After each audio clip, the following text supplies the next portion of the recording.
नवीन व्हिडिओसाठी चॅनलला like, comment, share, subscribe करायला विसरू नका. नमस्कार विद्यार्थी मित्रांनो, नर्सिंग नोट्समध्ये आपले स्वागत आहे. तर आजच्या व्हिडिओमध्ये आपण क्वेश्चन पेपर कंटिन्यू करणार आहोत. आपला प्रश्न चाललेला आहे प्रश्न 4. श्रीमती शैलाबाई वय वर्ष 55 यांना स्त्री वैद्यकीय कक्षामध्ये दाखल केलेले आहे. त्यांचे रोगनिदान उच्च रक्तदाब व छातीत दुखत असल्याचे केलेले आहे. तर खालील प्रश्नाची उत्तरे लिहा. तर चला या प्रश्नांची उत्तरे आपण बघूयात. पहिला विचारलेला आहे रक्तदाबाची व्याख्या. उच्च रक्तदाबाची व्याख्या म्हणजे डेफिनिशन ऑफ हायपरटेन्शन. जेव्हा रक्तवाहिन्यांच्या भिंतीवर रक्ताचा पडणारा दाब हा सामान्य पातळीपेक्षा सतत जास्त राहतो तेव्हा त्या स्थितीला उच्च रक्तदाब म्हणजे हायपरटेन्शन असे म्हणतात.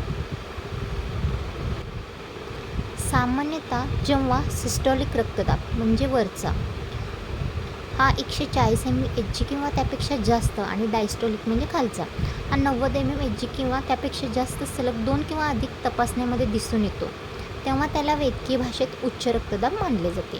सामान्य रक्तदाब हा 120-80 mHg एवढा असतो. तर दुसरा प्रश्न बघूयात. उच्च रक्तदाबाची कारणमीमांसा. काय कारणे आहेत तर याची प्रामुख्याने 2 विभागात विभागणी केली गेली आहे. तर प्रायमरी इसेन्शियल ज्याचे निश्चित कारण माहीत नाही आणि सेकंडरी म्हणजे जे आजारामुळे झालेले आहे. शैलाबाईचा वयाचा विचार करता खालील कारणे असू शकतात. वय आणि संप्रेरकामधील बदल झालेला असू शकतो. वय वर्ष 55 असल्याने रोजनिवृत्तीनंतर म्हणजे मोनोपॉजनंतर स्त्रियांमध्ये इस्ट्रोजन संप्रेरक कमी झाल्यामुळे उच्च रक्तदाबाचा धोका वाढलेला असतो. त्यानंतर आनुवंशिकताही असू शकते. म्हणजे कुटुंबात कोणाला उच्च रक्तदाबाचा त्रास होत असेल तरी हा आजार होऊ शकतो. आहारातील त्रुटी म्हणजेच आहारात मिठाचे, सोडियमचे अतिप्रमाण आणि चरबीयुक्त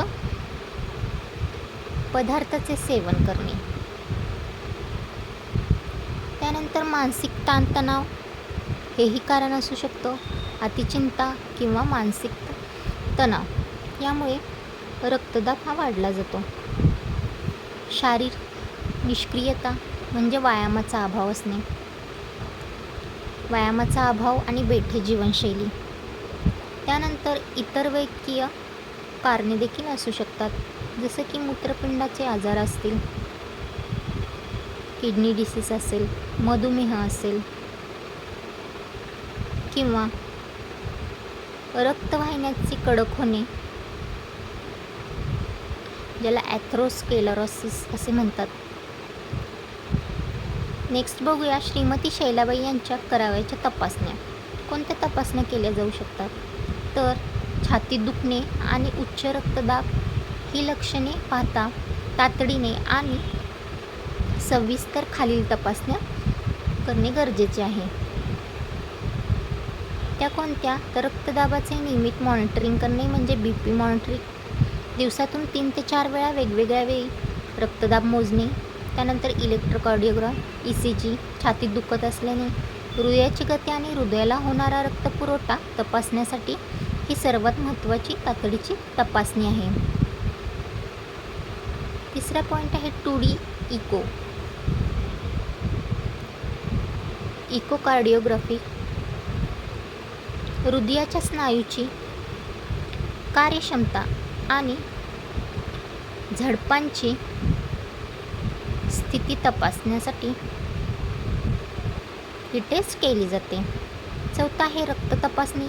यामध्ये ब्लड टेस्टमध्ये आहे कार्डियक मार्कर्स. हे छातीत दुखणे, हृदयाच्या विकाराशी संबंधित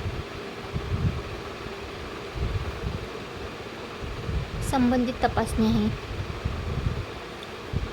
म्हणजे हृदयाशी संबंधित तपासणी आहे का हे तपासण्यासाठी. आणि लिपिड प्रोफाईल म्हणजेच रक्तातील कोलेस्ट्रॉल आणि चरबीचे प्रमाण तपासणे. सिरम क्रिएटिनिन आहे, ब्लड युरिया, मूत्रपिंडाच्या कार्यक्षमतेसाठी ही तपासणी केली जाते. त्यानंतर ब्लड शुगर टेस्ट केली जाते.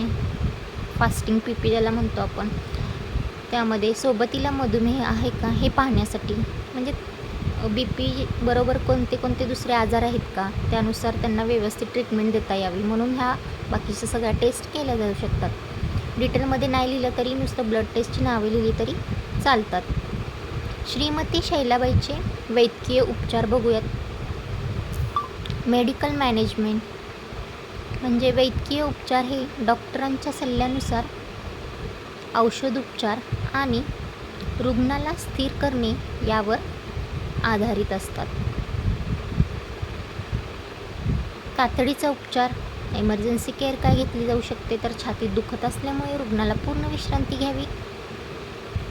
द्यावी, आवश्यकतेनुसार ऑक्सिजन थेरपी सुरू करावी आणि डॉक्टरांच्या सल्ल्याने जीवेशक खाली ठेवायची,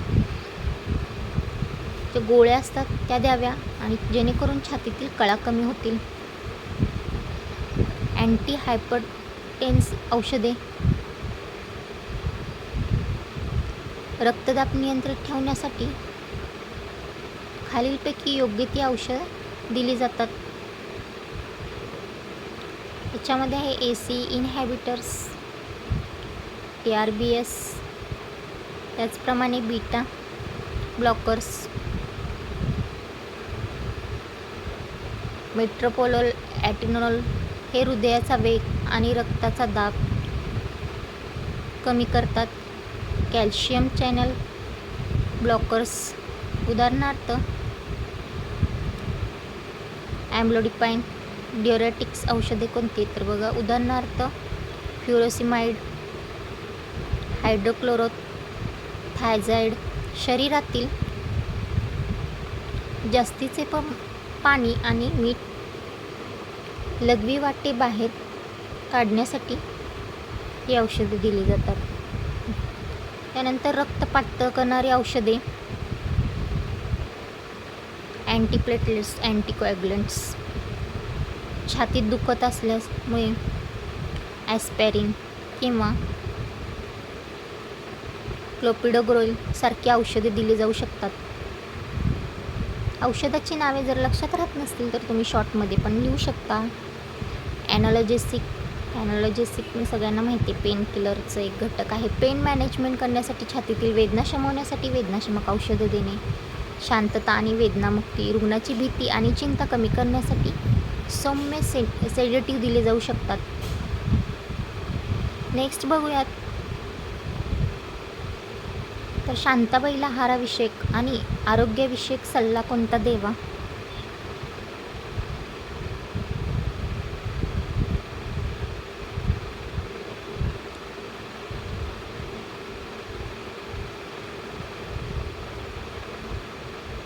तर मिठाचा वापर कमी करणे, आहारात वरून मीठ घेणे पूर्णपणे बंद करण्यास सांगावे. त्याप्रमाणे पापड, लोणचे, शेव, चिवडा आणि पाकिटबंद पदार्थ टाळावेत. डाएट पालन करावे. कमी चरबीयुक्त आहार घेण्यास सांगावा. तळलेले पदार्थ असतील, वनस्पती तूप, जास्तीचे तेलकट जेवण टाळण्यास सांगावे. स्वयंपाकासाठी तेलाचा वापर अत्यंत मर्यादित करावा. फळे आणि भाज्याच्या आहारास समावेश करावा. आहारात पालेभाज्या, फायबरयुक्त पदार्थ, ताज्या फळांचा समावेश करावा. म्हणजेच पोटॅशियमयुक्त पदार्थ रक्तदाब नियंत्रण ठेवण्यास मदत करतात जर किडनीचे कार्य सामान्य असेल तर. आणि पाण्याचे प्रमाण डॉक्टरच्या सल्ल्यानुसार दिवसातून पुरेसे पाणी प्यावे.